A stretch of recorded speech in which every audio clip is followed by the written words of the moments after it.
तेलंगाना की सरकार में 500 से ज्यादा बेजुबान कुत्तों की बलि चढ़ा दी गई और वजह एक इलेक्शन प्रॉब्लम। नमस्कार, मैं मोक्षी जैन और आप देख रहे हैं द नैरेटिव। पिछले साल दिसंबर में हुए ग्राम पंचायत इलेक्शंस के दौरान पॉलिटिशियन किशोर पांडे ने कहा था कि मुझे जिता दो, मैं स्ट्रे डॉग्स की प्रॉब्लम सॉल्व कर दूंगा। और जब उसे जिता दिया गया तो प्रॉब्लम सॉल्व नहीं हुई, बल्कि प्रॉब्लम को ही मार दिया गया। तेलंगाना के अलग अलग गाँव में पेस्टिसाइड्स देने वाले फिक्सर्स को बुलाया गया, कहीं जहरीले इंजेक्शंस दिए गए और कहीं जमीन के नीचे से 200 के करीब कुत्तों की गड़ी हुई लाशें मिली। डॉग अटैक से नाराज वोटर्स को खुश करने के लिए कुत्तों से मुक्त गांव का वादा किया गया और वोट के बदले 500 से ज्यादा कुत्तों की जान ले ली गई। सिर्फ 2 हफ्ते के अंदर अंदर पोस्टमार्टम की रिपोर्ट में अननोन टॉक्सिक सब्सटेंसेस मिले हैं और ये कोई पहली बार नहीं हुआ है, ये इनका रिपीटेड पैटर्न बन चुका है। जब अप्रैल 2023 में तेलंगाना के खानापुर गांव में पहले भी 50 डॉग्स पॉइजन देकर मारे गए थे। और ये कोई अफवाह नहीं है, तेलंगाना की रियलिटी है। तेलंगाना के हनमकोंडा और करम रेड्डी गांव के केसेस में 15 अक्यूज, 7 सरपंच के खिलाफ एफआईआर दर्ज हो चुकी है और साथ ही ग्राम पंचायत के सेक्रेटरी, स्टाफ और 3 प्राइवेट कॉन्ट्रैक्टर्स भी इस क्राइम का हिस्सा पाए गए। भारतीय न्याय संहिता की धारा 325 और prevention of cruelty of animal act के तहत केस दर्ज हो चुका है और इन्वेस्टिगेशन के दौरान ये पता चला है कि ग्रामीणों से जब सवाल जवाब किया गया तो उन लोगों ने इस पॉलिटिशियन किशोर पांडे को बचाने की कोशिश की और इन्वेस्टिगेशन प्रोसेस में कोऑपरेट तक नहीं किया। सुप्रीम कोर्ट ने पहले भी डिक्लेयर कर दिया है कि कुत्तों को मारना इलीगल और अनएक्सेप्टेबल है।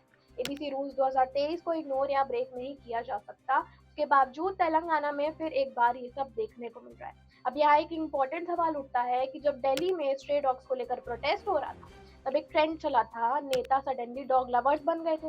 Instagram videos, photo opportunities, compassion, humanity, voiceless जैसे हैशटैग्स चल रहे थे और उसी ट्रेंड में राहुल गांधी भी डॉग लवर इमेज फॉलो कर रहे थे।